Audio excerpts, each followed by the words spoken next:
கிறிஸ்துவுக்குள் பிரியமான அருமையான தெய்வ ஜனங்களே, ப்ரேயர் டைம் குடும்பத்தாரே, நீங்கள் தமிழ்நாட்டில் எந்த திசையில் இருந்தாலும் சரி, நீங்கள் எந்த தேசத்தில் இருந்தாலும் சரி, இந்த அருமையான 100 நாள் ஜெபத்தில் பங்கு பெற்று கொண்டிருக்கிற தேவனுடைய ஜனமே, கர்த்தர் உங்களை பார்த்து பேச விரும்புகிறார்.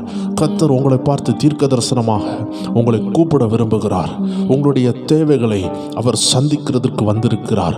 நீங்கள் எந்த சூழ்நிலையில் இருந்தாலும் அந்த ஆவிக்குரிய தேவை, அந்த உலக தேவை, நீங்கள் எந்த நிலைமையில் இருந்தாலும் பரிசுத்த ஆவியானவர் அதை டீல் பண்ண, அதை சரி செய்ய கர்த்தருடைய ஆவியானவர் உங்கள் மேல் தாகமுள்ளவராக இருக்கிறார். உங்களை உயர்த்த அவருடைய உள்ளம் துடிக்கிறத எத்தனை பேர் உணர்றீங்க? இந்த நாட்களில் அடியனுடைய உள்ளத்தில் கர்த்தர் உங்கள் மேலே பரிதவிக்கிறத உணர முடிகிறது. கர்த்தர் உங்கள் மேலே பாசமாக இருக்கிறத உணர முடிகிறது. கர்த்தர் உங்களுக்காக எதையோ ஒன்று செய்யணும்னு அவர் தீவிரிக்கிறதை அடியனுடைய உள்ளத்தின் ஆழத்தில் கர்த்தருடைய ஆவியானவர் பலமாக சொல்லி கொண்டிருக்கிறார். இந்த நாட்களில் உங்களுக்கு நெடுநாள தடை பண்ணப்பட்ட எல்லா கதவுகளையும் கர்த்தர் திறக்க சித்தமுள்ளவராக இருக்கிறார். இந்த அருமையான 23வது நாளில் தேவனுடைய வல்லமை எப்படிலாம் தடை பண்ணப்படுகிறது, சத்ரு அந்த வல்லமை எப்படி தடுக்கிறான், அற்புதம் நடக்க விடாமல் எப்படி தடை பண்ணுகிறான், எப்படி தானியலை தடை பண்ணணும், ஜெபித்த ஜெபங்களுக்கு எப்படி சத்ரு தடை பண்ணுகிறான், எப்படி தேவ ஜனங்கள் சத்ருக்கு இடம் கொடுக்கிறாங்க, அதை எப்படி மேற்கொள்ள, அந்த சத்ருவின் திட்டங்களை ஏற்ற நேரத்தில் எப்படி கண்டுபிடிக்க, அவன் எப்படி நம்ம வாழ்க்கையில் உள்ள தேவனுடைய அழைப்பையும் அபிஷேகத்தையும் கண்டுகொண்டு நம்மளை எதிர்த்து தடுக்கிறான் என்பதை எல்லாம் கர்த்தருடைய ஆவியானவர் இன்னைக்கு நம்மளோட பேச போறாரு. இன்னைக்கு கர்த்தர் சொல்லுகிற வார்த்தை எபேசியர் 4:27, 2 கொரிந்தியர் 2:11, 1 யோவான் 3:8 படி கர்த்தருடைய ஆவியானவர் பிசாசின் சில ரகசியங்களை, சில தந்திரங்களை, அவனுடைய கிரியைகளை இன்னைக்கு வெளிப்படுத்தி அதை இன்னைக்கு வெளியரங்கமாக்கி உங்களை பலப்படுத்த சித்தமுள்ளவராக இருக்கிறாரு. நேற்றைய தினத்துல கூட ஆவியானவர் அதை பத்தி பேசினாரு. இன்னைக்கு அதனுடைய ஆழங்களில் கர்த்தர் கொண்டு போவாரு. சத்துரு எப்படிலாம் தடை செய்கிறான், சத்துருடைய அந்தகார ஆவிகள் எப்படி தடை செய்கிறது, தேவ பிள்ளைகளை எப்படி சோர்வுபடுத்துகிறது என்று ஆவியானவர் இன்னைக்கு நம்மளோடு பலமாக பேச போகிறாரு. தேவ பிள்ளைகளே, இந்த நாட்களில் உள்ள வார்த்தைகளை கேட்கிற யாருமே பிசாசை கண்டு பயப்படுகிற ஒரு வாலிபனாக, பிசாசை கண்டு பயப்படுகிற ஒரு தேவ ஜனமாக இருக்க போறதே இல்லை. ஏன் தெரியுமா? ஆவியானவர் சில ரகசியங்களை வெளிப்படுத்த ஆரம்பித்து விட்டார். சில உன்னதமான வெளிப்பாடுகளை கொடுக்க ஆரம்பித்து விட்டார். தேவனுடைய ஆவியானவர் சத்துருக்களை எதிர்க்க, இருளின் ஆவிகளை எதிர்க்க தகுதி உள்ள அபிஷேகம் பெற்ற ஒவ்வொரு பேரையும் எழுவ பண்ணி கொண்டிருக்கிறார். அதனால எந்த சத்துருவாலையும் உங்களை தடை பண்ணவே முடியாது. தேவன் உங்களை அழைத்து விட்டார் என்றால், தேவன் சில ரகசியத்தை தந்து விட்டார் என்றால், நீங்க எந்த ஆழத்துல கிடந்தாலும் கர்த்தருடைய ஆவியானவர் உங்களை வெளியே தூக்கி கொண்டு வருவாரு. பேதுருவை பார்த்து ஆண்டவர் சொன்னாரு, இந்த பூமியில நீ கட்டுகிறது பரலோகத்துல கட்டப்படும் சொன்னாரு. பரலோகத்தின் அதிகாரத்தை ஆண்டவர் அவன் கையில கொடுத்தாரு. அதனால அவன் பூமியில எதை கட்டினாலும் அது பரலோகத்துல கட்டப்பட்டுச்சு. அந்த அழைப்பு அவன் மேல இருந்ததுனால அவன் சோர்ந்து போனான், அவன் பின்வாங்கி போனான், அவன் ஆண்டவரை மறுதளிச்சான். ஆனாலும் ஆண்டவர் தேடி வந்தாரு. தேவ பிள்ளையே, இன்னைக்கு நீ எந்த சூழ்நிலையில இருக்கலாம், நீ ஒருவேளை அறியாமையினால ஆண்டவரை வேதனையோடு எண்ணிக்கொண்டு இருக்கலாம், ஆண்டவர் அற்புதம் செய்யலே நீ நினைத்து கொண்டிருக்கலாம். ஆண்டவர் இன்னைக்கு உனக்கு ரகசியத்தை வெளிப்படுத்த போறாரு. சத்துரு உன்னை எப்படி முறுமுறுக்க வைக்கிறான், எப்படி ஆண்டவர் மேல கவலையை கொண்டு வருகிறான், எப்படி ஆண்டவர் மேல கசப்பை கொண்டு வருகிறான், தேவ ராஜ்யத்துல எலும்ப விடாம எப்படி உன்னை அழிக்கிறான், எப்படி உன் குடும்பத்தை ஜெனரேஷனை அழிக்கணும்னு அவன் பிளான் வச்சிருக்கான்னு கர்த்தர் இன்னைக்கு வெளிப்படுத்துவாராக. எத்தனை பேர் ஆயத்தமா இருக்கிறீங்க? தேவ ஆவியானவர் ஒவ்வொரு பேரையும் நிரப்ப போகிறாரு. சத்துருவை ஜெயிக்கக்கூடிய ஒரு அபிஷேகம் இந்த வேளையில இறங்க போகிறது. இந்த இரவு நேரத்துல, இந்த அருமையான நேரத்துல நீங்க எப்போ வேணாலும் இதை பார்த்து கொண்டு இருக்கலாம். லைவ்ல பார்த்து கொண்டு இருக்கிற தேவ ஜனமே, இந்த லைவ் முடிந்து பார்த்தாலும் சரி, தேவ ஆவியானவர் உன் மேல இறங்க போறாரு. விசுவாச விரட்டுகிற ஒரு அபிஷேகம், உன் குடும்பத்துல இருக்கிற அந்தகாரங்களை கண்டுபிடித்து அவைகளை வேற இருக்கிற அபிஷேகம், கர்த்தருடைய அக்கினி இறங்கி உனக்கு விரோதமானது சுட்டெரிக்க கர்த்தர் இந்த நாள்ல உன் சிரசின் மேல் ஒரு விசேஷித்த அபிஷேகத்தை போட போகிறாரு. எத்தனை பேர் உள்ளத்தின் ஆழத்துல இருந்து இன்னைக்கு ஒரு துதி ஏறெடுக்கப்படணும், இன்னைக்கு ஆவியில நிறைந்து ஒரு அபிஷேக துதியை நான் ஏறெடுக்கணும், என் மேல இருக்கிற கட்டுகளை கர்த்தர் உடைத்து இந்த விசேஷித்த அபிஷேகத்தினால் என்ன நிரப்பணும். எத்தனை பேர் ஆயத்தமாக இருக்கிறீங்க? ஆயத்தமா உள்ள ஒவ்வொரு தேவ ஜனமும் இப்பொழுது துதிக்க ஆரம்பிக்க போறீங்க. உள்ளத்தின் ஆழத்துல இருந்து சோதனம் பண்ணுங்க. உள்ளத்தின் ஆழத்துல ஆழத்திலிருந்து துதித்து பாருங்க. அந்த நாவின் கட்டுகள் உடைகிறது, அந்த தடைகள் உடைகிறது, துதிக்க முடியாத சங்கிலிகள் உடைகிறது. ஒருவேளை வாலிப சகோதரனே, வாலிப சகோதரியே, உன்னால துதிக்கவே முடியல, உன்னால ஜெபிக்கவே முடியலனா ஒரு ஹெட்செட்டை போட்டுட்டு நீ தனியா இருந்து ஜெபம் பண்ணு. இன்னைக்கு கர்த்தர் உன்னை நிரப்புவாரு. நீ தான் பிசாசை எதிர்க்கிற வாலிபன், நீ தான் பிசாசின் கிரியைகளை சுட்டெரிக்க கர்த்தர் அழைத்த வாலிப தங்கச்சி. கர்த்தர் உன்னை அழைக்கிறார். அருமையான சகோதரியே, அருமையான சகோதரனே, அருமையான தாயாரே, தகப்பனாரே, கர்த்தர் உங்களை அழைக்கிறார். இன்னைக்கு கர்த்தர் உங்களை அபிஷேகம் பண்ண போறாரு.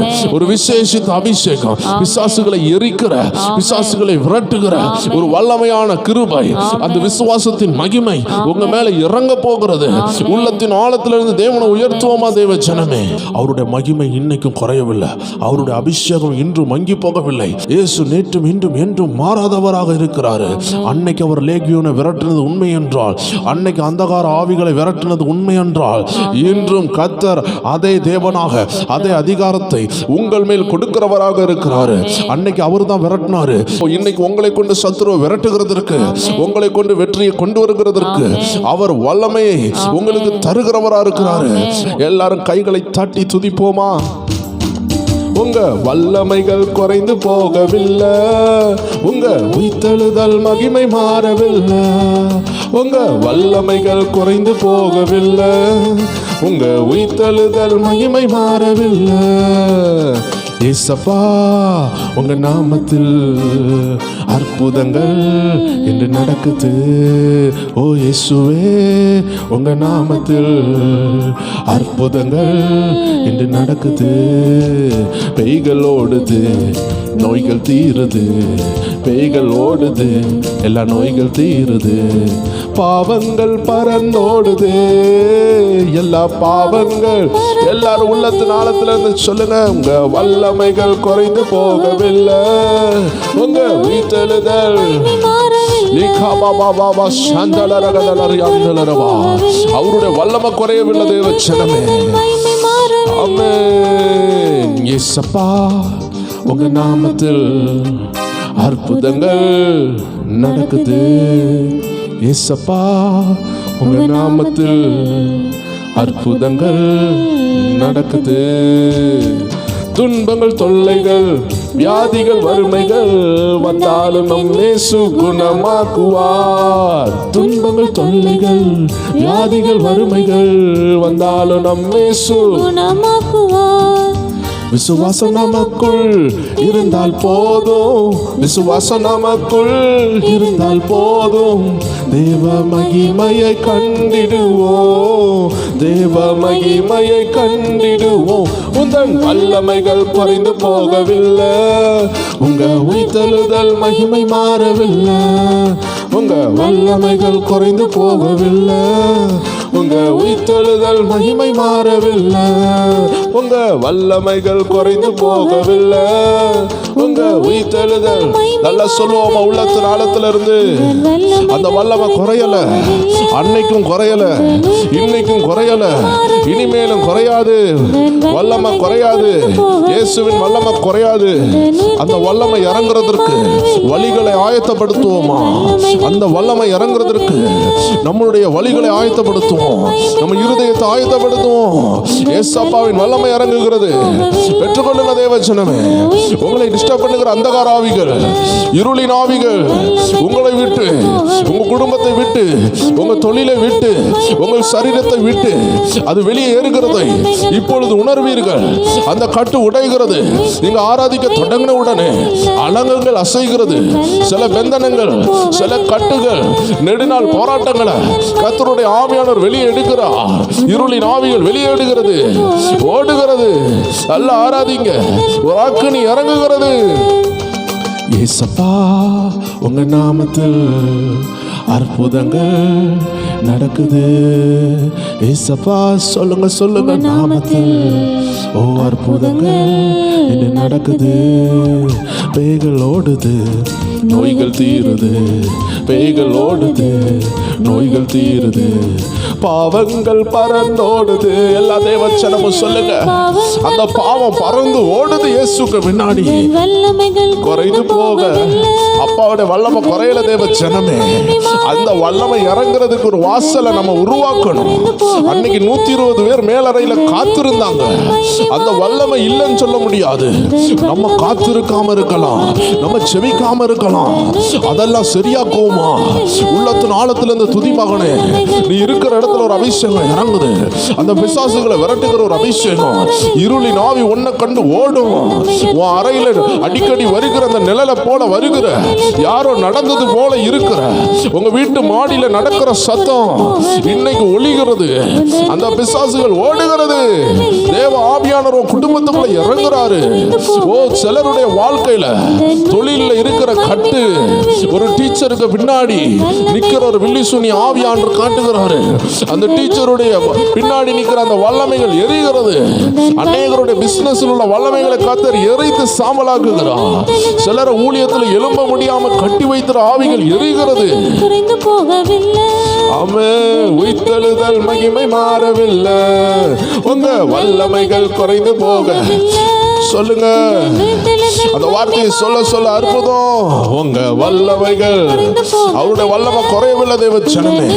வசனம் சொல்லுகிறது, ஆண்டவராகிய இயேசு நேற்றும் இன்றும் என்றும் மாறாதவர். அவருடைய வல்லமை குறைந்து போகவில்லை. மரித்த லாசரை எழுப்பின வல்லமை குறையவில்லை. கடல் மேல நடந்த வல்லமை குறையல. இந்த கடைசி காலத்துல 100 மடங்கு அபிஷேகம் கிரியை செய்யும். இந்த கடைசி காலத்துல ஆண்டவர் சொன்னார், என்னை காட்டிலும் பயங்கரமானதை செய்யக்கூடிய ஒரு நபர். ஓ, தேவ பிள்ளைகள் எழும்புவார்கள். ஆமென், ஆமென், ஆமென், ஆமென். வல்லமைகள் குறைந்து போகவில்லை. நீங்க தான் அந்த நபர், நீங்க தான் அந்த நபர். இயேசு சொன்னார், என்னை காட்டிலும் பெரிய காரியங்களை செய்வீர்கள். நீங்க தான். எத்தனை பேர் எழும்பணும் நினைக்கிறீங்க? எழும்பணும் நினைக்கிற ஒவ்வொரு பேரும் துதிங்க. கர்த்தர் உங்களை எழுப்புகிறார். கர்த்தர் உங்களை எழுப்புகிறார். வல்லமைகள் குறைந்து போவதில்லை. உயிர்த்தெழுதல் ஏசப்பா, ஏசப்பா உங்க நாமத்தில் அற்புதங்கள் நடக்குது. இயேசுவே உங்க நாமத்தில் ஓ அற்புதங்கள். எல்லாரும் சேர்ந்து சொல்லுங்க. பேய்கள் ஓடுது, நோய்கள் தீருது. பேய்கள் ஓடுது, நோய்கள் தீருது. பாவங்கள் பறந்தோடுது.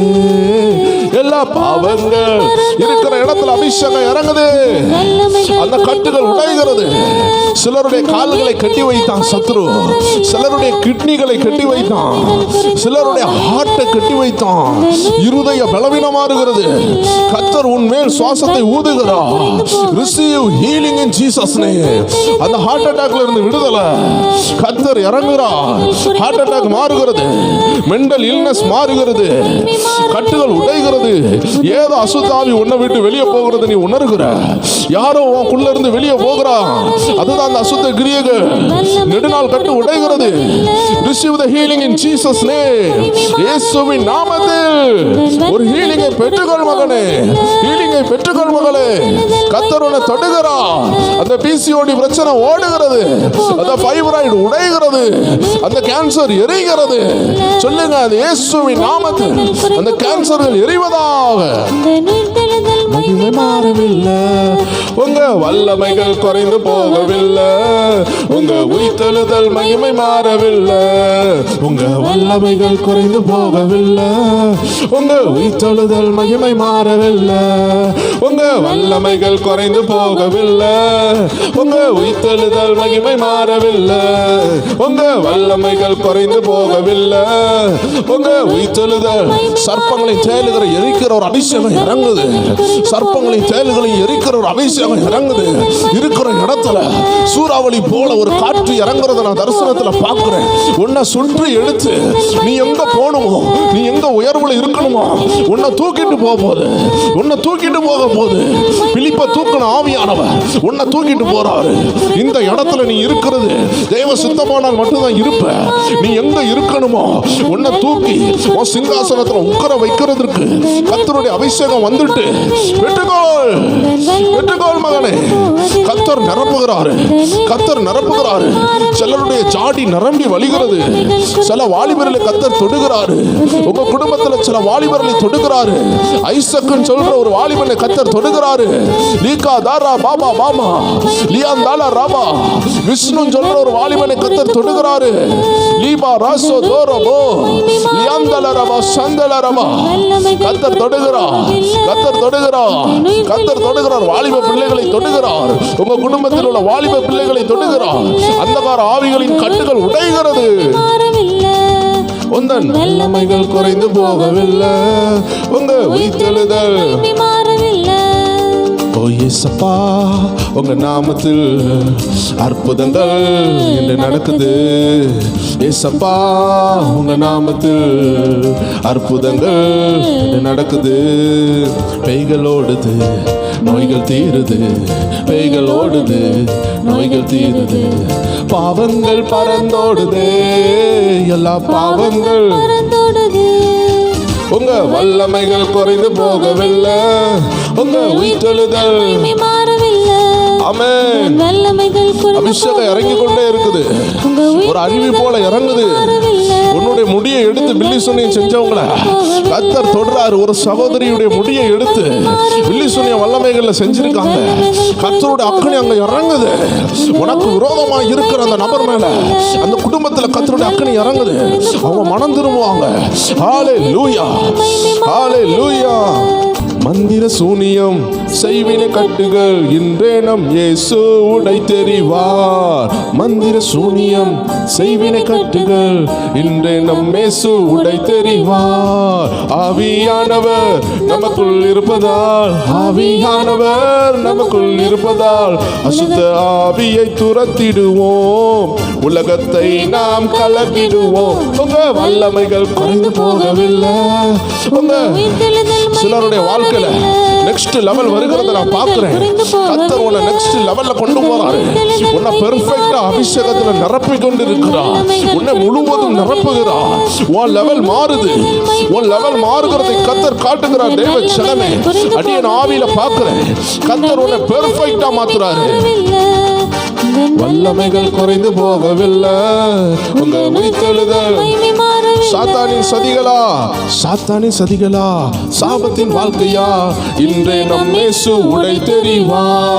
சாத்தானின் சதிகளா, சாபத்தின் வாழ்க்கையா, இன்றே நம் இயேசு. துதியின் ஆயுதம், துதியின் ஆயுதம் அது நமக்குள்ள இருக்குது. எவ்வளவு பெரிய ஆயுதம்! துதிக்கிற ஒரு ஆயுதம், துதிக்கிற ஆயுதம் உனக்குள்ள இருக்கிற வர சத்துரு உன்னை ஜெயிக்க முடியாது. தேவ ஜனமே, துதி, துதி, துதி என்றால் யுத்த முழக்கம் என்று அர்த்தம். துதி என்றால் வார்ஃபேர் அர்த்தம். யுத்த களம், யுத்தம், யுத்தம். சத்துருக்கும் உனக்கும் விரோதமான யுத்தம். ஏன் தெரியுமா யுத்தம்? துதிக்கும் பொழுது துதிகளுக்கு ஓனராகி ஆண்டவர் இறங்குறாரு. துதிகளுக்கு பாத்திரர் இறங்கும் பொழுது பிசாசுக்கு என்ன இடம்? பிசாசுக்கு என்ன இடம்? பிசாசுக்கு இடமே கிடையாது.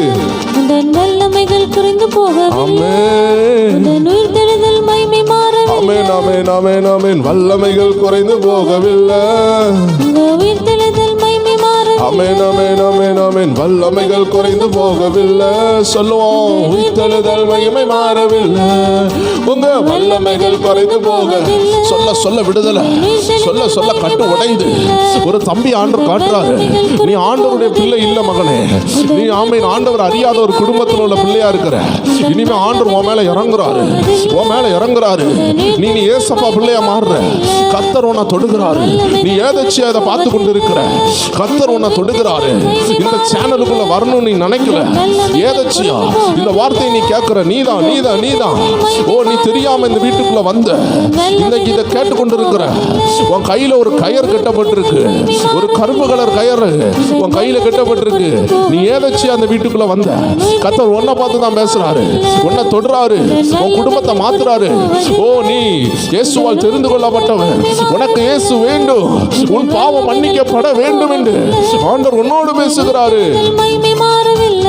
ஆமென். உந்தன் வல்லமைகள் குறைந்து போகவில்லை. உங்க உயிர்த்தெழுதல் மகிமை மாறவில்லை. உங்க வல்லமைகள் குறைந்து போகவில்லை. உங்க உயிர்த்தெழுதல் மகிமை மாறவில்லை. உங்க வல்லமைகள் குறைந்து போகவில்லை. உங்க உயிர்த்தெழுதல் மகிமை மாறவில்லை. உங்க உயிர்த்தெழுதல் மகிமை மாறவில்லை. உங்க உயிர்த்தெழுதல் மகிமை மாறவில்லை. அவர் உயிர்த்தெழுதல் மகிமை மாறவில்லை. அவர் உயிர்த்தெழுதல் மகிமை மாறவில்லை. நல்ல உள்ளத்தின் ஆழத்தில் இருந்து கைகளை தட்டி ஆண்டவருடைய உயிர்த்தெழுதல் மகிமை மாறவில்லை.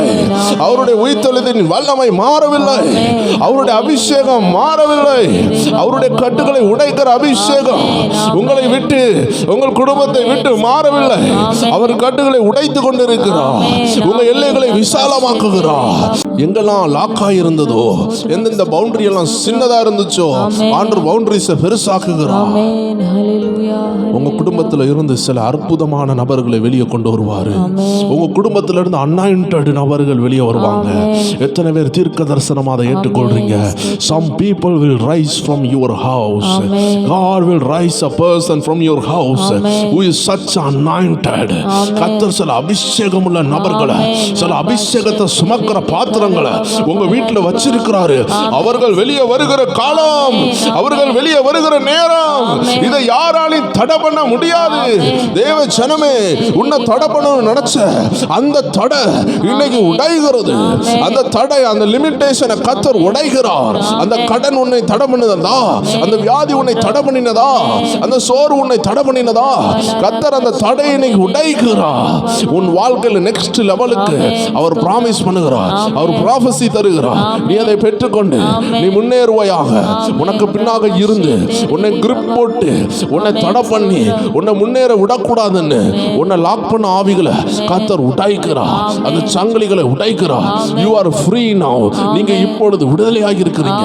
இந்த நேரத்தில் நீங்க தொடர்ந்து ஓடணும், முன்னேறி ஓடணும், சோத்திரத்தில் முன்னேறி செல்லணும், உபாசத்தில் முன்னேறணும். சிலர் எல்லாம் ஆண்டவர் உபாசம் பண்ணணும் சொல்றாரு. 3 நாள் 5 நாள் 7 நாள் உபாசம் பண்ணணும்னு ஏவுதல் கொடுக்கிறாரு. ஒரு சிலர் உபாசத்தில் இருக்கிறீங்க. கர்த்தர் சொல்லுகிறார், தாயாரே உன் கண்ணீர் வீணாகாதுன்னு உன்னை பார்த்து பேசுகிறார். வருமான பிரச்சனையோடு கண்ணீரோடு இருக்கிற சில தேவ ஜனங்கள் ஆண்டவர் காட்டுகிறார். உங்க கண்ணீர் தரையில விழல, உங்க கண்ணீர் தகப்பனுடைய கையில விழுந்திருக்கு. ஆமென். தகப்பனுடைய கையில உங்க கண்ணீர் இருக்கிறது. அது ஒரு எழுப்புதலின் கரையமா யூஸ் பண்ண போறாரு. உன் குடும்பத்தை தேவனுடைய நாம மகிமைக்காக அந்த கண்ணீரை உபயோகப்படுத்த போறாரு. தேவ ஜனமே, ஆண்டவருக்காக நீ எதையோ ஒன்று செய்யணும்னு கண்ணீரோடு இருக்கிறல, அதை அவர் பார்த்துட்டாரு. உனக்காக அவர் கிரியை செய்ய ரெடியா இருக்கிறாரு. உனக்காக அவர் யுத்தம் பண்ண போறாரு. நீ எழும்பி நின்னா போதும். நீ கைகளை உயர்த்தின அவர் சொல்லும் பொழுது நீ கைகளை உயர்த்தினா போதும். பாடுன்னு சொல்லும் பொழுது நீ பாடுனா போதும். சபைக்கு போன்னு சொல்லும் பொழுது நீ போனா போதும்.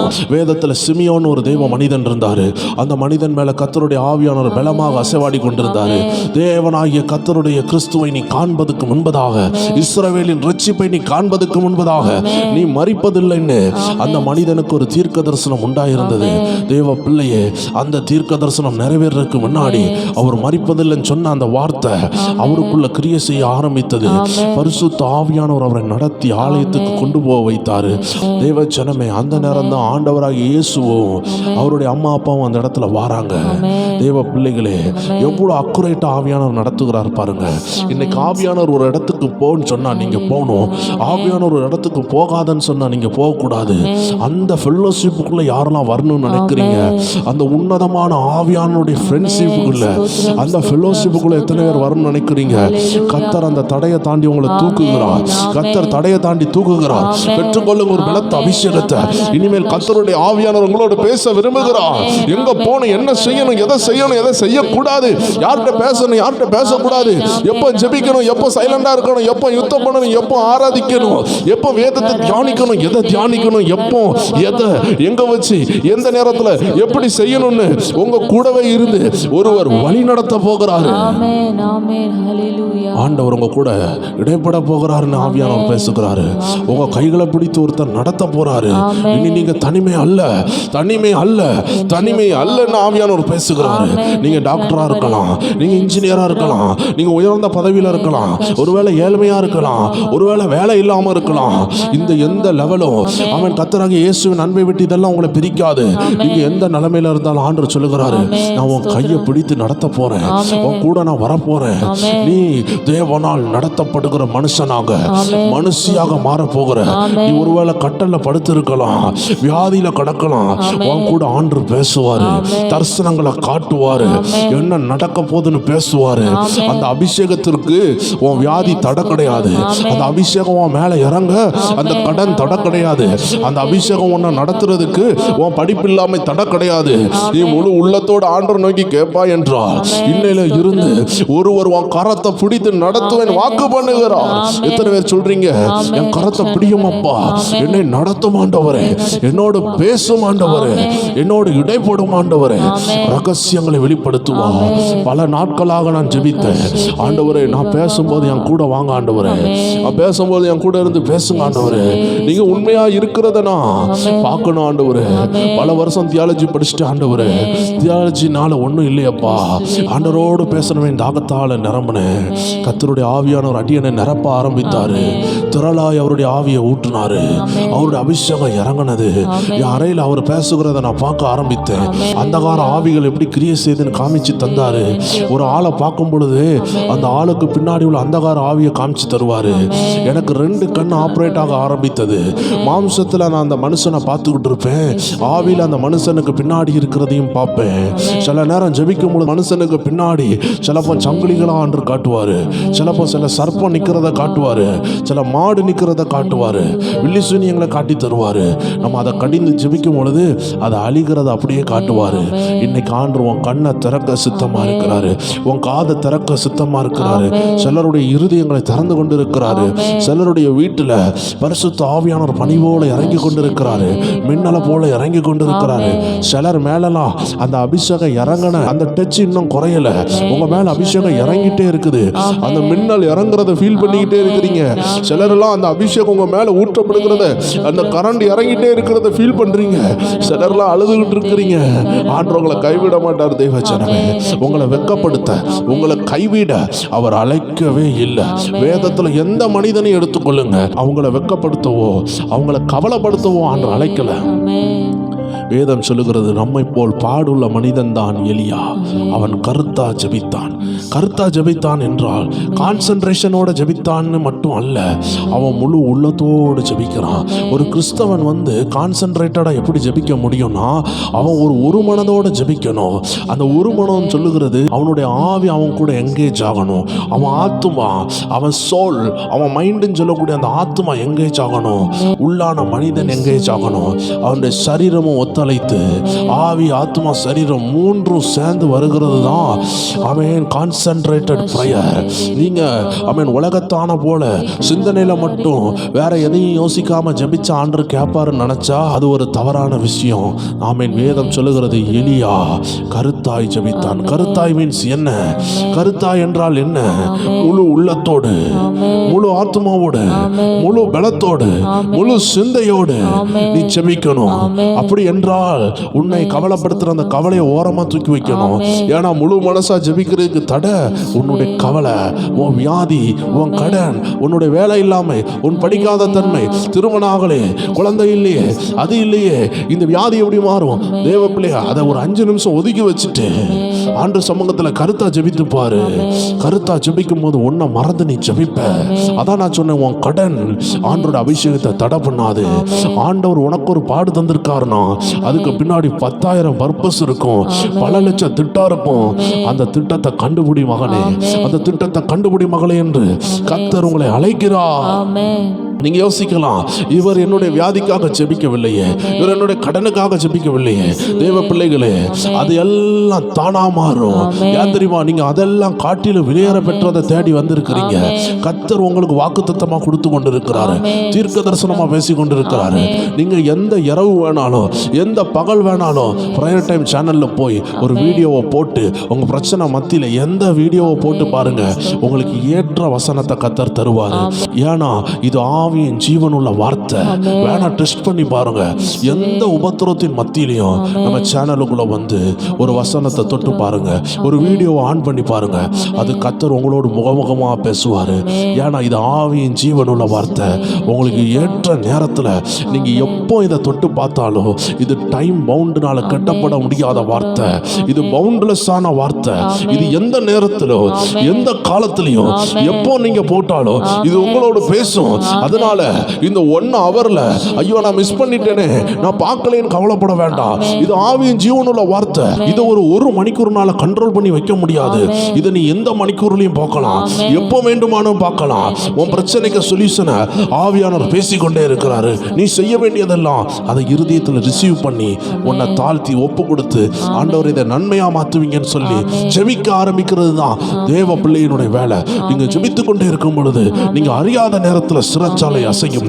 தேவ பிள்ளைகளே, பவுலும் சீலாவும் கெட்டிலிருந்து விடுதலை ஆகிறதுக்காக துதித்தாங்கன்னு வேதம் சொல்லல. அவங்க கெட்டப்பட்டிருந்தாங்க, அந்த நேரம் துதிச்சாங்க. தேவ பிள்ளைகளை விடுதலை நடக்குமா நடக்காதான்னு அவங்களுக்கு தெரியாது, அவங்க துதிச்சாங்க. தேவ பிள்ளை, நீ துதித்து பார். நீ நினைக்காத நேரம் சங்கிலிகள் அறுத்து விழும். நீ நினைக்காத நேரம் அந்த சிறைச்சாலை உடையும். நீ சிறைச்சாலை உடையணும், சங்கிலி உடையணும்னு சொல்லி வராத, நீ துதிக்க ஆரம்பி. ஆண்டவர் அதை தான் சொல்றாரு. என் பிள்ளைகள் எல்லாம் அந்த கட்டு விடுதலை ஆகணும் தான் வராங்க. ஆண்டவர் அந்த கட்டை விடுதலை ஆக்கிடுவாரு. ஆனா உன் குடும்பத்துல சில ஆபத்து வந்துடும். ஏன் தெரியுமா? நீ துதிக்காமல், நீ ஜெபிக்காமல் வருகிற எந்த ஆசீர்வாதமும் உன் குடும்பத்துக்கு ஆபத்தாக மாறும். அதனாலதான் ஆண்டவர் துதிக்க சொல்றாரு. ஏன்னா ஒரு விடுதலைக்காக நம்ம ஆண்டரை தேடி வந்திருப்போம். ஆண்டவர் கண்டிப்பா தருவாரு. ஆனா ஆண்டவர் என்ன தெரியுமா சொல்றாரு? அதை காட்டிலும் என்ன மனசார துதிக்க ஆரம்பிக்கட்டும். அந்த உபத்திரவத்தில் ஆண்டரை நோக்கி நீங்க ஆராதிக்கணும். அந்த வேதனை தாங்காம, அப்பா இதுல இருந்து என்னை விடுதலை ஆக்கும், தகப்பனே என்னை தொடும்னு நீ ஆராதிக்கணும். தன்னாலே அந்த கட்டு விழுகிறத நீங்க பார்க்க போறீங்க. இப்படிதான் ஒரு சகோதரி ஒரு கூட்டத்துல வயிற்றுல பெரிய கட்டியோடு, பெரிய கேன்சர் கட்டியோடு ஜெபித்து கொண்டிருந்தாங்க. அந்த ஊழியக்காரனை கத்தர் பிரசங்க மேடையில இருந்து இறங்கி வர வச்சாரு. ஒரு சகோதரின் மேல கைகளை வைத்து கத்தர் உன் கேன்சரை மாத்துகிறான்னு சொன்னாரு. அந்த சகோதரி கைகளை வைத்து பார்த்தால் இருந்த இடத்துல உள்ள கேன்சர் கட்டி காணாமல் போனது. தேவ ஜனமே, அவங்க நெடுநாள ஆண்டரை துதிச்சுக்கிட்டு இருந்தாங்க. கேன்சர் இருக்குதுன்னே மறந்து துதிச்சாங்க.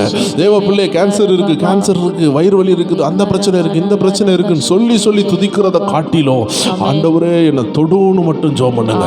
ஆண்டவரே நான் உண்மை ஆராதிக்கிறேன்னு ஜெபம் பண்ணுங்க. தானா அந்த பிரச்சனை கலகுறத நீங்க பார்ப்பீங்க. தானா அந்த பிரச்சனை ஓடுகிறத பார்ப்பீங்க. பிசாசின் தந்திரம் என்ன தெரியுமா?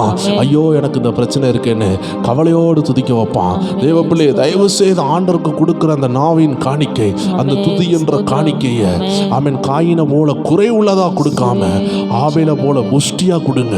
ஃபர்ஸ்ட் ஆஃபரிங் மாதிரி உங்க உள்ளத்துல இருந்து பெஸ்ட் ஆஃபரிங்கா.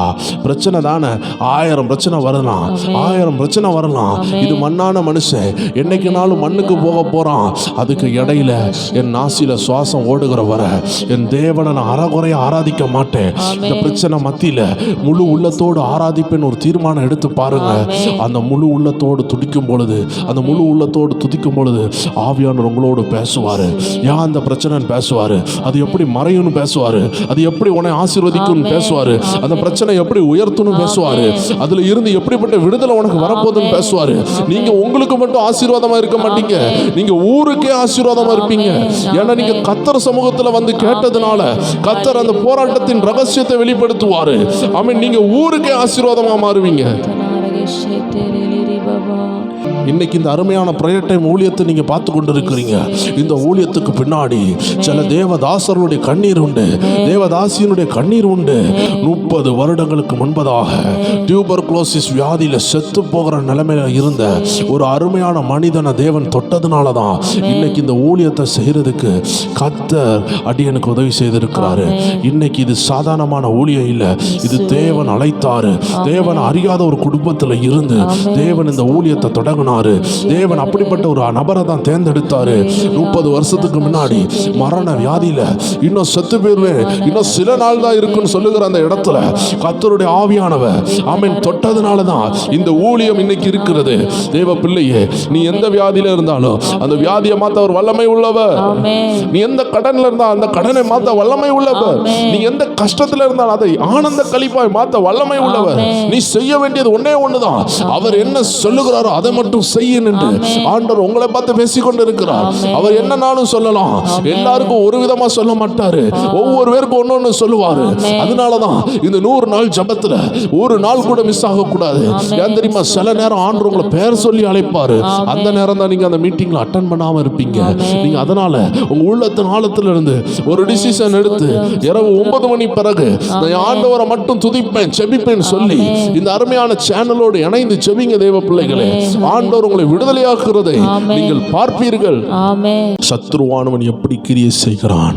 ஒரு தெய்வ பிள்ளை ஒரு ஹீலிங்க்கு நேராக, ஒரு விடுதலைக்கு நேராக போகும் பொழுது, அந்த அபிஷேகத்துக்கு நேராக போகும் பொழுது, அவன் சில பாவங்களை நம்ம மேல தூக்கி வீசுகிறான்.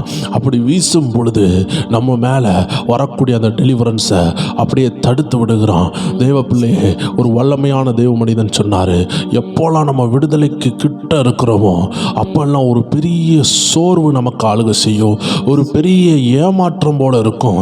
இதெல்லாம் ஆவிக்குரிய ரகசியங்கள். ஆப்பிரிக்கா தேசத்தை கலக்கி கொண்டிருக்கிற வில்லியம்னு சொல்லக்கூடிய தேவ மனிதன், ஆமென், அவர் சொன்ன ஒரு ரகசியம் என்ன தெரியுமா? உன் கிட்ட ஆசீர்வாதம் இறங்கி வரும் பொழுதுதான் நீ பொறுமையை இழப்ப. இதனுடைய எடுத்துக்காட்டுக்கு, உங்க வீட்டில் யாராவது வெளியே போயிருப்பாங்க, அவங்க உங்க வீட்டுக்கு திரும்பி வருகிறதற்கு கொஞ்ச நேரத்துக்கு முன்னாடி தான், என்னடா இவங்க போய் ரொம்ப நேரம் ஆகுதுன்னு நீங்க ஃபோன் பண்ணும் பொழுது அவங்க வீட்டு வாசல்ல வந்திருப்பாங்க. நீங்க ரொம்ப நேரம் பொறுமையா இருந்திருப்பீங்க.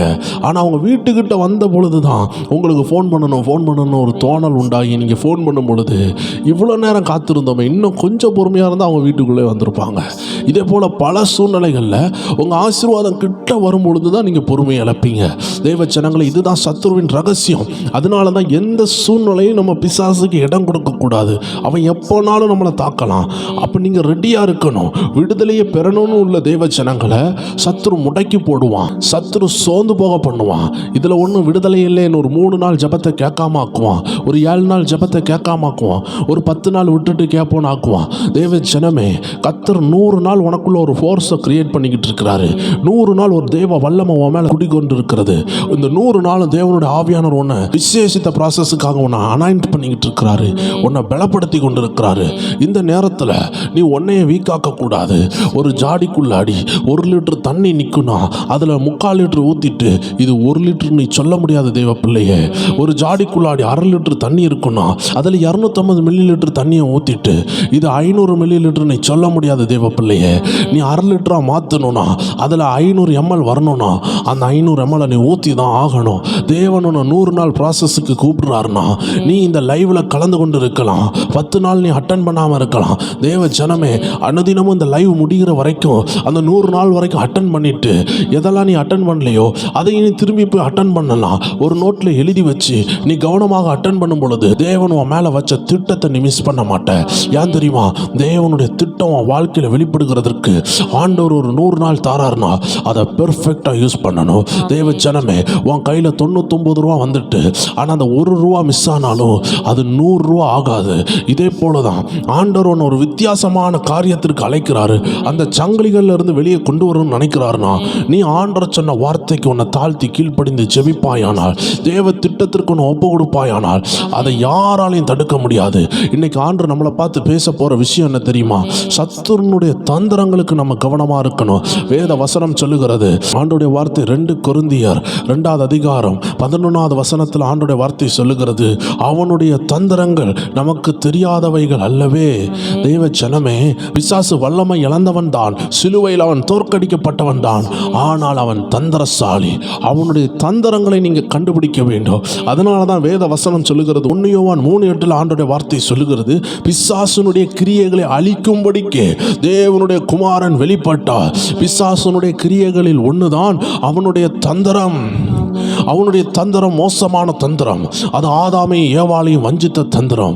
வருகிற நாட்களில் சத்துருனுடைய தந்திரங்களை குறித்து நம்ம பார்க்க போகிறோம். சத்துரு எப்படிலாம் அவங்க வாசலை அடைக்கிறான், நீங்கள் எப்படி ஞானமாக இருக்கணும், எப்படி நீங்கள் பலன் அடையணும், எப்படி அவனுடைய தந்திரங்களை எதிர்த்து நிற்கணும், இதெல்லாம் கர்த்தருடைய ஆவியானவர் உங்களுக்கு வெளிப்படுத்துவாராக. இன்னைக்கு சில ரகசிய சாவிகளை கர்த்தர் உங்களுக்கு தருவாராக. நம்ம ஆண்டவராகிய இயேசு கிறிஸ்து இந்த சத்துருவின் தந்திரங்களை எப்படி கண்டுபிடிச்சாரு? அவர் எபேசியர் 4:27 சொல்லப்பட்ட ஒரே வசனத்தினால அந்த பிசாசை ஜெயித்தாரு. அந்த எபேசியர் 4:27 சொல்லுகிறது, பிசாசுக்கு இடம் கொடாதிருங்கள். ஹல்லேலூயா. பிசாசுக்கு இடம் கொடாதிருங்கள். அவனுடைய எந்த விஷயத்துக்கு இடம் கொடாதிருங்கள். ஆண்டவராகிய இயேசு சொல்லுகிறாரு, இந்த உலகத்தின் அதிபதி வருகிறான், ஆனா அவனுக்கு என்கிட்ட ஒன்றும் இல்லை. அப்படின்னா என்ன? இந்த உலகத்தின் அதிபதி யாரு? பிசாசை பார்த்து தான் ஆண்டு சொல்றாரு. ஏன்னா இந்த உலகம் அவன் கையில் கொடுக்கப்பட்டிருக்கு. அதனால இந்த உலகத்தில் ஒவ்வொரு ட்ரெண்டையும் ஒவ்வொரு மாடலையும் ஆளுகை செய்து கொண்டிருக்கிறான். தேவ பிள்ளைகளே, அவன் சில ட்ரெண்டுகளை உங்கள்கிட்ட அனுப்பி விடுவான், சில மாடல்களை உங்களுக்கு அனுப்பி விடுவான். ஆனால் நீங்கள் கவனமாக இருக்கணும். இன்னைக்கு சபைக்கு போகாம, தேவனோடு உறவாடாம, திருவிருந்து எடுக்காம, ஞானஸ்தானம் எடுக்காம, ரட்சிக்கப்படாம, அபிஷேகப்படாம வீட்டுக்குள்ளே இருந்து சபைக்கு போக வேண்டாம் என்று பல ட்ரெண்டுகளை அனுப்பி கொண்டிருக்கிறான். இன்னைக்கு உபாச ஜெபம் வேண்டான்னு பல ட்ரெண்டுகளை அனுப்பி கொண்டிருக்கிறான். இன்னைக்கு நரகத்துக்கெல்லாம் போக மாட்டோம்னு சொல்லி பல ட்ரெண்டான சத்தியங்களை அனுப்பி கொண்டிருக்கிறான். ரெண்டாவது வருகை இல்லைன்னு சில ட்ரெண்டான உபதேசங்களை அனுப்பி கொண்டிருக்கலாம். ஆண்டவர் சொல்றாரு, எந்த ட்ரெண்டான உபதேசத்தையும் கேட்காத, கட்டுக்கதைக்கு சாய்ந்து போகும் காலம் வரும்னு ஆண்டவர் சொன்னாரு. இன்னைக்கு எங்கெல்லாம் ஆவியான ஒரு பாவத்தை குறித்தும் நீதியை குறித்தும் நியாய தீர்ப்பை குறித்தும் கண்டித்து உணர்த்தலையோ அந்த இடத்துல பரிசுத்த ஆவியானவர் இல்லை. இன்னைக்கு ஆண்டவர் உனக்கு பாவத்தை குறித்தும் நீதியை குறித்தும் நியாய தீர்ப்பை குறித்தும் எங்க கண்டித்து உணர்த்துகிறாரோ அங்கதான் நீயும் சந்தோஷமா இருக்க முடியும், உங்க குடும்பமும் சந்தோஷமா இருக்கும், உங்க பிள்ளைகளும் அதுல கண்டித்து உணர்த்தப்பட்டு வளருவார்கள். தேவ ஜனமே, இன்னைக்கு ஆவியானவர் உங்களோடு பேசி கொண்டிருக்கிறாரு. இயேசு அந்தகாரங்களை எப்படி ஜெயித்தார்னு சில வார்த்தைகளை நம்ம படிச்சுட்டு நம்ம இந்த செக்ஷனை முடிக்கிறோம். இதை முடிக்கும் பொழுது ஆவியானவர் உங்களுக்கு ஒரு ஆரம்பத்தை வைப்பாரு. எப்படி பிசாசுக்கு நோ சொல்லணும்னு கர்த்தர் உங்களோட பேசுவார். அநேக கமாண்டுகளை வாசிக்கும் பொழுது அவங்க சொல்கிறாங்க, இந்த பாவங்களுக்கு நான் எப்படி விடணும்னு எனக்கு தெரியல பிரதர், இதில் இருந்து எப்படி வெளியே வரணும்னு தெரியலன்னு சொல்லுகிறாங்க. ஆண்டவர் சொல்கிறாரு, இன்னைக்கு கர்த்தர் உன்னை ஸ்ட்ராங் ஆக்குவார். இன்னைக்கு இந்த வார்த்தைகளை கேட்கும் பொழுது கர்த்தர் உன் மனநிலையை ஸ்ட்ராங் ஆக்குவார், உன் மைண்டை ஸ்ட்ராங் ஆக்குவார். ஒரு மனுஷனுடைய மைண்ட் எப்படி இருக்கிறதோ அப்படி தான் அவன் எதிர்காலம் இருக்கும், அவன் கரண்ட் சிச்சுவேஷன் இருக்கும். இன்னைக்கு உன் மைண்டு பலவீனமாக இருக்கு, பாவத்தை ஜெயிக்கக்கூடிய பலன் இல்லாமல் இருக்கு. ஆனால் இன்னைக்கு பரிசுத்த ஆவியானவர் உனக்கு நல்ல பலனை கட்டளையிட போகிறாரு. இந்த வார்த்தையை கவனமாக கவனித்து நீ மறுபடி பிறக்கிறதுக்கு உன்னை ஒப்பு கொடுத்து, நீ அபிஷேகத்தில் நிரம்ப உன்னை ஒப்பு கொடுத்து நீ ஜெபிக்க ஆரம்பிப்பாய் என்றார். பரிசுத்த ஆவியானவர் மெல்ல மெல்ல உன்னை நிரப்ப ஆரம்பிப்பாரு. நம்ம ஒரு வழக்கச்சொல் கதையை கேள்விப்பட்டிருக்கிறோம். ஒரு காக்கா தாகமாக வரும் பொழுது அந்த காக்கா தாகத்தோடு இருக்கிறதுனால ஒரு ஜாடியில் கொஞ்சம் தண்ணி கிடக்கிறத பார்த்துச்சான். அந்த ஜாடிக்குள்ளே இருந்த அந்த தண்ணியை மேலே கொண்டு வருகிறதற்கு நிறைய கல்லை தூக்கி போட்டுச்சான். தேவப்பிள்ளை, இது ஒரு எடுத்துக்காட்டாக நான் உன்னோட பேசுகிறேன். நீ ஒவ்வொரு கல்லை போடும் பொழுது, நீ ஒவ்வொரு நாள் ஜெபிக்கும் பொழுது அந்த தண்ணி மேலே வந்துச்சுன்னு அந்த கதை சொல்லுகிறது போல ஆண்டு சொல்றாரு, நீ ஒவ்வொரு நாள் முயற்சி பண்ணி கொஞ்சம் கொஞ்சமாக வசனத்தை கேட்கும் பொழுது ஆவியானவர் உனக்குள்ள இறங்குறதையும் உன்னை நிரப்புகிறதையும் இன்னும் ஆழங்களுக்கு உன்னை கொண்டு செல்கிறதையும் நீ நிச்சயமாக உணர்வ. உன் வாழ்க்கை நிச்சயமாக மாறும். இதே போலதான் அடியனுடைய வாழ்க்கையில ஆவியானவர் கொஞ்சம் கொஞ்சமா இறங்கி என்னை முற்றிலும் ஆளுகை செய்ய ஆரம்பிக்கிறத நான் உணர்ந்து கொண்டிருக்கிறேன். ஹல்லேலூயா. ஏராளமான ஊழியர்களும் சொல்லுகிற சாட்சி இதுதான். கொஞ்சம் கொஞ்சமா தான் ஜாடி நிரம்பினது. ஆனா தாவீது சொல்லுகிறார், என் பாத்திரம் நிரம்பி வழிகிறது. தேவ ஜனமே, அது ஆரம்பத்திலே நிரம்பி வழியல, அது கொஞ்சம் கொஞ்சமா நிரம்ப ஆரம்பித்தது. ஆண்டுடைய சமூகத்தில் அவர் ஆடு மேய்ச்சி கொண்டு இருக்கும் பொழுது அவர் எழுதுகிறாரு, அவர் உறவாட ஆரம்பிக்கிறாரு, கர்த்தர் என் பாத்திரத்தை நிரப்புகிறார். ஆமீன். அன்று நிரம்ப ஆரம்பிச்சிச்சு. என் தலையில அந்த அபிஷேக தைலத்தை ஊத்துனாரு. அன்னைக்கு அது நிரம்ப ஆரம்பிச்சிச்சு. போக போக அது பாதியா மாறுச்சு, அது முக்காவாசி நிரம்பிச்சு. இப்போ எனக்குள்ள இருந்து அது நிரம்பி வழியுதுன்னு சங்கீதம் 23ல கர்த்தருடைய தாசனாகிய தாவீது சொல்லுகிறாரு, அவர் என் பாத்திரத்தை நிரம்பி வழிய செய்கிறார். இன்னைக்கு இந்த வார்த்தையை கேட்டுக்கொண்டிருக்கிற தேவ ஜனமே, கர்த்தருடைய ஆவியானவர் உன்னை நிரம்பி வழிய செய்வாரு. அப்ப அந்த பாவத்துக்கு நீ நோ சொல்ல முடியும். அந்த பாவம் உன்னை விட்டு ஓடும். நீ பாவம் செய்யாமல் இருந்தால் சத்துருவானவன் உன் அபிஷேகத்தை தடை பண்ண முடியாது. ஆண்டவர் உனக்கு கொண்டு வருகிற ஆசீர்வாதத்தை அவன் டிலே பண்ண முடியாது. எப்பெல்லாம் நீ மாம்சத்தில் இருக்கிறியோ, எப்பெல்லாம் நீ பாவத்தில் இருக்கிறியோ, பரிசுத்த ஆவியானவர் கொண்டு வருகிற நன்மையை நீ புரிந்து கொள்ள முடியாது. ஒரு வல்லமையான தேவதாசன் சொன்னாரு, நம்ம கோபப்படும் பொழுது, பாவம் செய்யும் பொழுது மாம்சத்தில் என்றாயிரும். ஆமென். உயரமான படிகள்ல உயரமான வாழ்க்கையில வாழ்ந்து கொண்டிருந்த நம்ம, உயரமான வாழ்க்கைன்னா என்ன? ஆவிக்குரிய வாழ்க்கை. நீங்க பாவம் செய்யும் பொழுது, ஆமென், நீங்க மாம்ச எண்ணத்துக்கு இடம் கொடுக்கும் பொழுது ஒரு ஸ்டெப் டவுன் ஆகி கீழே விழுறீங்க. நீங்க மாம்சத்தில் இருக்கும் பொழுது ஆண்டவர் பேசுகிறத உணர முடியாது, ஆண்டவருடைய நன்மைகளை உணர முடியாது. நீங்க உலகத்தார போல யோசிப்பீங்க. அதனாலதான் பேதுரு ஆண்டவர் கடிந்து கொண்டு சொன்னாரு, நீ இந்த உலகத்தான போல யோசிக்கிறியே, நீ தேவனுக்கு ஏற்றவைகளை யோசிக்கவில்லை.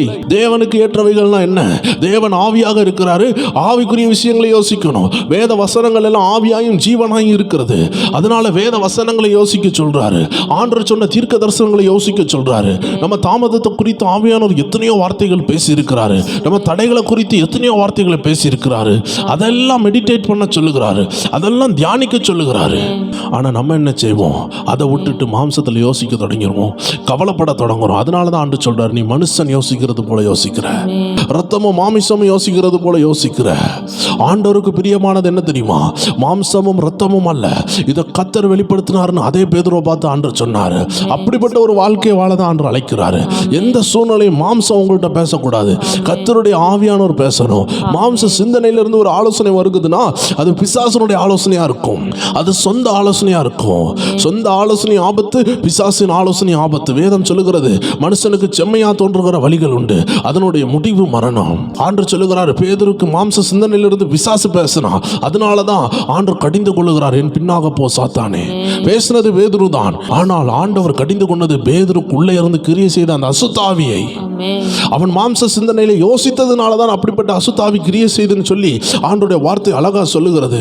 அப்ப தேவனுக்கு ஏற்றவைகள் அவன் யோசிக்காததுனால அவன் மாம்ச சிந்தனை ஆக்டிவேட் ஆகி அவன் மாம்சத்துல யோசிக்க தொடங்கி அவன் யோசனைகளோட பிசாசு கலந்து கொள்ளுகிறான். இதுதான் பிசாசுக்கு இடம் கொடுக்கிற அனுபவம். ஆண்டவர் சொல்லுகிறார், பிசாசுக்கு இடம் கொடாதீர்கள். உங்க அபிஷேகத்தை நீங்க பெற்றுக்கொள்ளணுமா? பிசாசுக்கு இடம் கொடாதீர்கள். உங்க எதிர்காலத்தை நீங்க பெற்றுக்கொள்ளணுமா? பிசாசுக்கு இடம் கொடாதீர்கள். நேற்றைய தினத்துல சொன்னேன், நீங்க 100% அதை செய்ய முடியாட்டியும் கொஞ்சம் கொஞ்சமா பிராக்டிஸ் பண்ண ஆரம்பிங்க. 100க்கு 100 நீங்க பிசாசுக்கு இடம் கொடுத்துட்டு இருப்பீங்க. பிசாசு சொன்ன கிட்ட வார்த்தை அப்படியே பேசிக்கிட்டு இருப்பீங்க. பிசாசு சொன்ன எரிச்சலை அப்படியே கப்பளிச்சு கொண்டு இருப்பீங்க.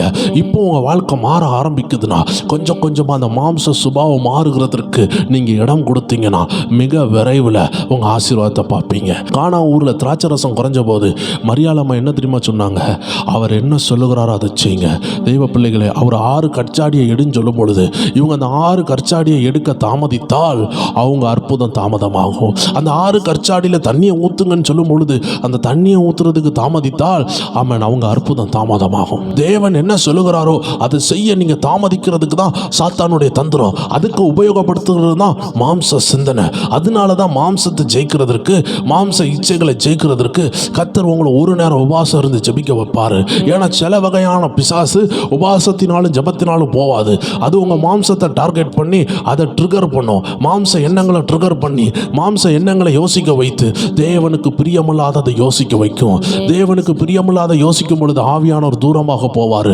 ஆவியானவர் உங்களுக்கு உதவி செய்ய முடியாது. ஏன்னா மாம்ச சிந்தனை மரணம், மாம்ச சிந்தனை தேவனுக்கு விரோதமான பகை. ஆண்டு சொல்றார், அந்த மாம்ச சிந்தனையில நீ விழக்கூடாதுன்னா நீ ஆவியிலே இருக்கணும். நீ ஆவியிலிருந்து மாம்சத்துக்கு போறதுக்கு காரணம் என்னன்னா உனக்குள்ள ஜபம் இல்லாம இருக்கிறது. நீ சோத்திரம் பண்ணி கொண்டே இருக்கணும், நீ துதித்து கொண்டே இருக்கணும், நீ அந்நிய பாஷையில் பேசிக்கொண்டே இருக்கலாம், இல்லை என்றால் வேத வசனங்களை தியானித்து கொண்டே இருக்கலாம். ஏதோ விதத்துல சத்ரு அதை நிறுத்துகிறான். அப்போ தான் நீ மாம்சத்தில் இறங்குவ. அப்போ தான் வேத வசனம் சொல்லுகிறது படி மத்தேயு 16:23 கடைசி பாகங்கள் சொல்லுகிறது, தேவனுக்கு ஏற்றவைகளை சிந்தியாமல் மனுஷனுக்கு ஏற்றவைகளை சிந்திக்கிறாய் என்றார். அப்படிப்பட்ட சூழ்நிலை உங்க வாழ்க்கையில வரும். மனுஷனுக்கு ஏற்ற விதம்னா என்ன? மாம்ச சிந்தனையில யோசிக்க ஆரம்பிப்பீங்க. மாம்ச கண்ணால் இந்த பிரச்சனை எப்படி மாறும்னு யோசிப்பீங்க.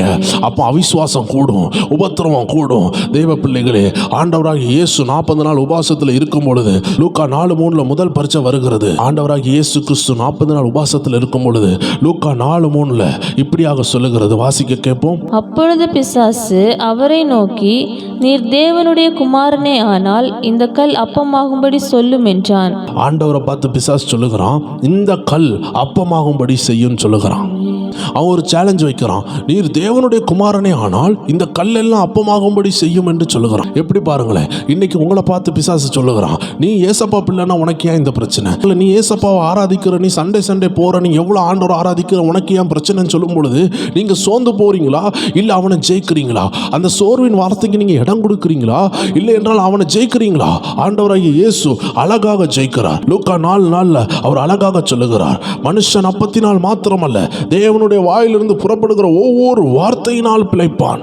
அழகாக அவனை எதிர்த்து பேசுகிறார்.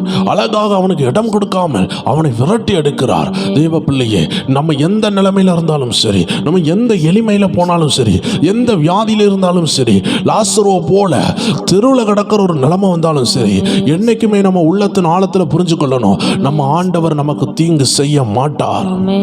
அதே பிசாசு இன்னொரு தந்திரமா இன்னொரு கேள்வியை கேட்கிறான், எப்படியாவது இவர் இடம் கொடுத்துட மாட்டாரா? அதுதான் லூக்கா 4:5 சொல்லுகிறது. அவன் ஒரே நிமிஷத்துல ஆண்டவராகிய இயேசுவை உலகத்தில் உள்ள எல்லா காரியத்தையும் சகல ராஜ்யங்களையும் காமிச்சு அதனுடைய மேன்மையெல்லாம் காட்டுறான், அதனுடைய மகிமையெல்லாம், அதனுடைய அதிகாரத்தை எல்லாம் காண்பித்து, இது எல்லாம் நான் உனக்கு தருவேன், எனக்கு இஷ்டமானவனுக்கு நான் அதை கொடுப்பேன், நீ எனக்கு இஷ்டமானவனா மாற விரும்புகிறாயான்னு அந்த உலக காரியங்களை கேட்குறான். அந்த உலக விஷயங்களை காண்பித்து ஏமாத்த பார்க்குறான். தெய்வ ஜனமே, இந்த 100 நாள் ஜெபிக்கிற நேரத்தில் தான் உனக்கு தேவையில்லாத ஆஃபர் வரும். தேவையில்லாத நண்பர்கள் வருவாங்க. தேவையில்லாத உலக நண்பர்கள் வந்து வீட்டில் தங்க வருவாங்க. உன் ஜபத்தை தடை பண்ணலாம் நினைப்பாங்க. சில ஆஃபர்ஸ் தருவாங்க. நெடுநாளாக பார்க்காத சொந்தக்காரன் கையில் ஒரு 20,000 ரூபா எடுத்துகிட்டு வந்துட்டு உன் வீட்டில் 2 நாள் தங்கிட்டு உன் கையில் ஒரு 20,000 ரூபா கொடுத்துட்டு போவான். ஏன் தெரியுமா? 100 நாள் ஜபிச்சனா உன் உண்மையான வருமான வாசல் திறந்துடும், உனக்கு வருமானம் கூடிரும். ஆனால் பிசாசு அந்த 20,000 காமிச்சு உன் வீட்டில் ஒரு சொந்தக்காரன் 2 நாள் வந்து நிற்காம பத்தியா, அந்த நேரத்தில் நீ அந்த 20,000 தந்தான்னு சொல்லிட்டு அவன்கிட்ட தினமும் ஃபோன் பண்ணி விசாரித்து அவன்கிட்ட பேசிக்கிட்டு இருப்ப. அதுக்குள்ளே உன் 100 நாள் ஜபத்தை பிசாசு திருடிடுவான். ஒருவேளை ஆண்டவர் உனக்கு 2 லட்சம் வருமானம் தரணும்னு வச்சிருப்பாரு.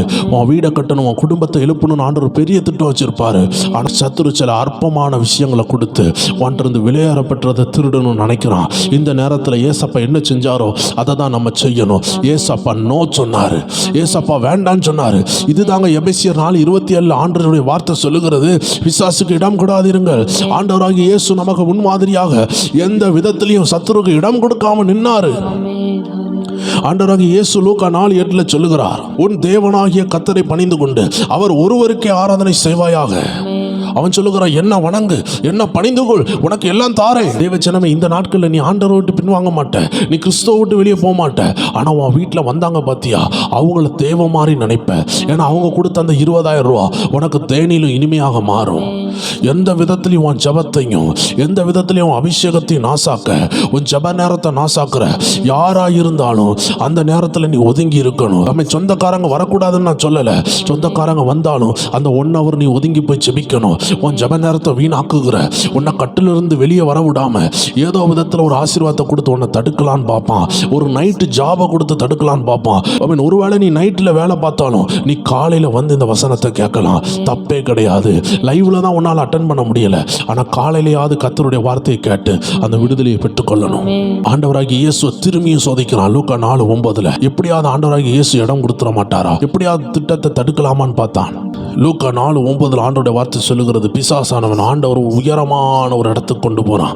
அந்த உயரமான இடத்துல, உயரமான அந்த எருசலேமின் ஆலயத்தின் முகல்ல கொண்டு போய் நிப்பாட்டிட்டு அந்த உப்பரிக்கையிலிருந்து கீழே குதியும், நீர் தேவனுடைய குமாரன்னா உம்மை காக்கும்படிக்கு தூதர்கள் வருவாங்க.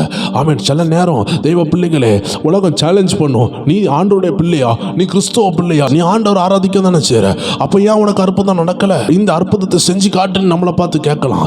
தெய்வ பிள்ளைகளை, அவங்க சொல்லுகிறதுக்கெல்லாம் நம்ம அற்புதம் செஞ்சு காட்டணும் அவசியமே இல்லை. நம்ம வாழ்க்கையில அவர் டைம்ல நமக்கு நடக்கிறது தான் அற்புதம். நம்ம நினைச்ச நேரத்துலலாம் அற்புதம் செய்யறதுக்கு ஆண்டவர் ஒரு மெஜிஷியன் கிடையாது. ஆண்டவரை நம்ம ஒரு மேஜிக் காரனா மாற்றக்கூடாது.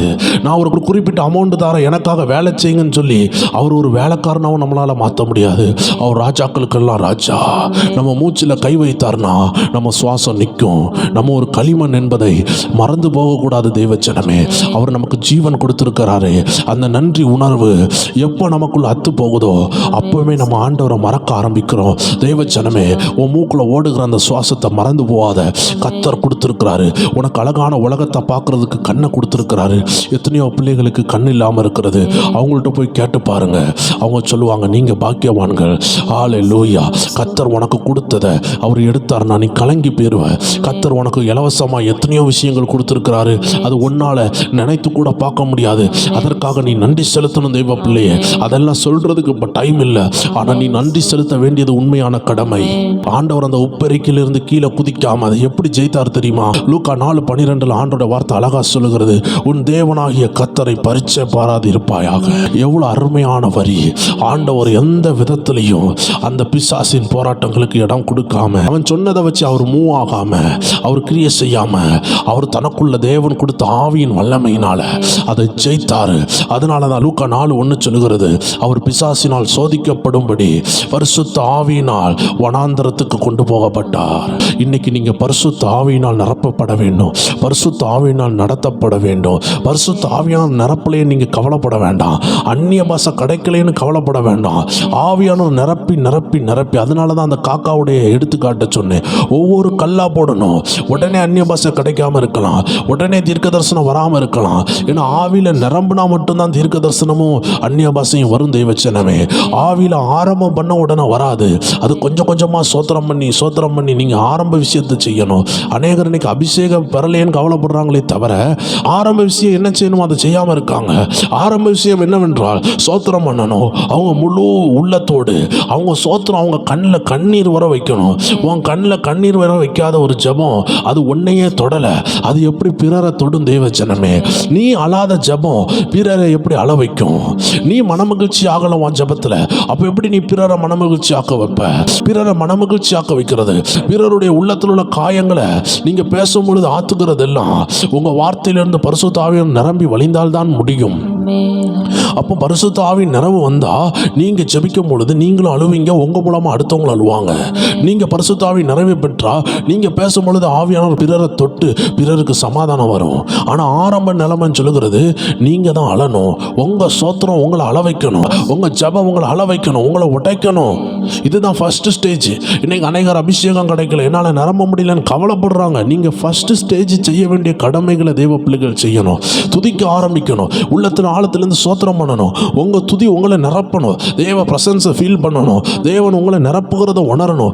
இதெல்லாம் செய்யாமல் எனக்கு அந்நிய பாஷை கிடைக்கலன்னு சொன்னால் நீங்கள் ஃபர்ஸ்ட் ஸ்டேஜையும் தாண்டலை, செகண்ட் ஸ்டேஜையும் தாண்டலை, தேர்ட் ஸ்டேஜையும் தாண்டலை.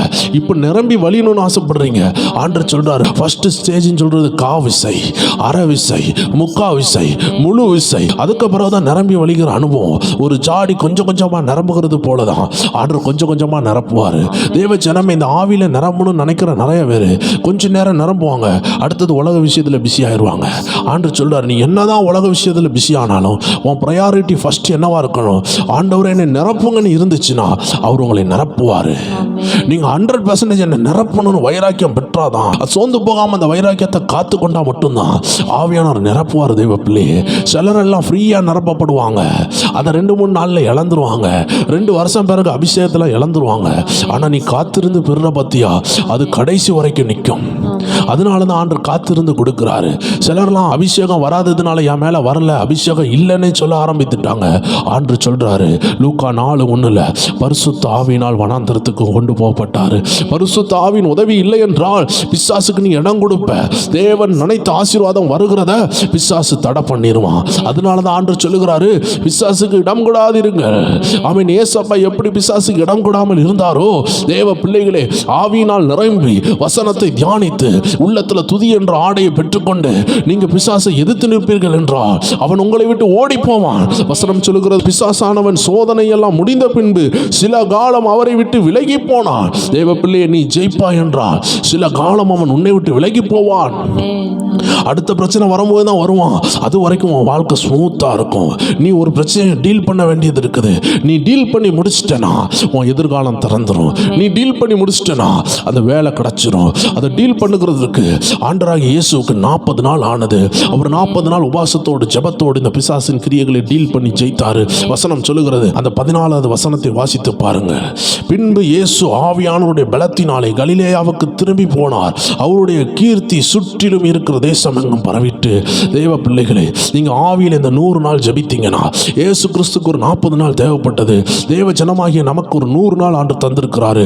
இந்த நாட்கள்ல நெகட்டிவ் தாட்ஸ், நெகட்டிவ் திங்கிங், மாம்ச எண்ணங்கள், மாம்சத்தின் இச்சைகள், கிரியைகளுக்கு எல்லாம் இடம் கூடாமல் நீங்க உங்களை காத்துக்கொண்டு விசுவாசத்தினால நீங்க எதிர்த்து ஜெபம் பண்ண ஆரம்பிச்சீங்கன்னா, ஏசப்பாவை போல ரெஸ்பாண்ட் பண்ணி சத்துரு ஒவ்வொரு முறையும் உங்க சிந்தனையில பேசும் பொழுது, அற்புதம் நடக்காதுன்னு பேசும் பொழுது, வேலை கிடைக்காதுன்னு பேசும் பொழுது, உயர்வு வராதுன்னு பேசும் பொழுது, நீங்க அந்த நெகட்டிவ் தாட்ஸ் எல்லாம் எதிர்த்து வசனத்தை கொண்டு, ஜபத்தை கொண்டு, விசுவாசத்தை கொண்டு எதிர்த்து நிற்பீங்கன்னா, வசனம் சொல்லுகிறது லூக்கா 4:13 பிசாசானவன் சில காலம் அவரை விட்டு விலகி போனது போல உங்களை விட்டு விலகி போவான்.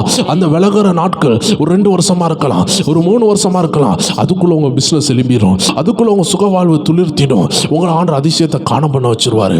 உங்களை திருமண வாழ்க்கையில கொண்டு போயிருவாரு, உங்களை நல்ல வேலை உள்ள வாழ்க்கையில கொண்டு போயிருவாரு. கிடைக்காத வேலை கிடைச்சிரும். திரும்பி வரும்பொழுது திரும்பியும் ஜெபிக்கணும், திரும்பியும் ஜெயிக்கணும். அதனால தான் ஆண்டு சொல்றாரு, கிறிஸ்தவ வாழ்க்கை ஒரு போராட்டம். ஏன்னா தேவ சந்ததியை கொண்டு வாரீங்க, தேவ திட்டத்தை கொண்டு வாரீங்க. அதனால ஜபத்தினாலேயோ உபாசத்தினாலேயோ மட்டும்தான் அவனை ஜெயிக்க முடியுமே தவிர, ஜெபிக்காதவனால, உபாசிக்காதவனால, சோத்திரம் பண்ணாதவனால, ஆவியில நிரம்பாதவனால, ஆவியானவருடைய சத்தத்தை கேட்காதவனால அவனை ஜெயிக்கவே முடியாது. ஏன்னா ஆவியானவரால் நடத்தப்பட்டால் மட்டும்தான் பிசாசுக்கு இடம் கொடுக்காமல் இருக்க முடியும். உங்க சிந்தனையினால் நடத்தப்பட்டீங்கன்னா, உங்க சொந்த எண்ணத்தினால் நடத்தப்பட்டீங்கன்னா நீங்க தோத்து போயிருவீங்க. அதனால ஆண்டு சமூகத்தில் தினமும் ஜெபிங்க. லூக்கா 4:1 படியும், மத்தேயு 4:1 படியும். பரிசுத்த ஆவியானவரே, இயேசுவை நடத்தின ஆவியானவரே என்னை நடத்தும் என்று ஜெபியுங்கள். கர்த்தருடைய ஆவியானவர் உங்களை நடத்துவாராக. கர்த்தருடைய நாமம் மகிமைப்படுவதாக. ஆவியானவர் ஒவ்வொருவரையும் பலமாக நிரப்பி இருக்கிறார். பிசாசின் தந்திரங்களை குறித்து உங்களுக்கு நல்ல ஆலோசனைகளை கொடுத்திருக்கிறார். தொடர்ந்து தனி ஜெபம் பண்ணுங்க. நம்ம பிரேயர் மியூசிக் சேனலை கிளிக் பண்ணி ஆண்டோடைய நாமத்தை மகிமைப்படுத்துங்க. தனி ஜெபம் பண்ணுங்க. ஆவியானவர் வெளிப்படுத்துகிற ஒவ்வொரு விஷயங்களுக்காக ஜெபிங்க. உங்க தனி ஜெபத்தில் அவர் உங்களோட பேசுகிற நேரம். தேவச்சனமே, இவ்வளவு நேரம் அவர் உங்களோட பேசினாரு. இனி நீங்க அவரோட பேச போறீங்க. அவர்கிட்ட பேசுங்க. அவர் உங்க வாழ்க்கைக்குள்ள ரகசியங்களை எல்லாம் வெளிப்படுத்துவார். மீண்டும் நாளை சந்திக்கலாம். God bless you. ஆமென்.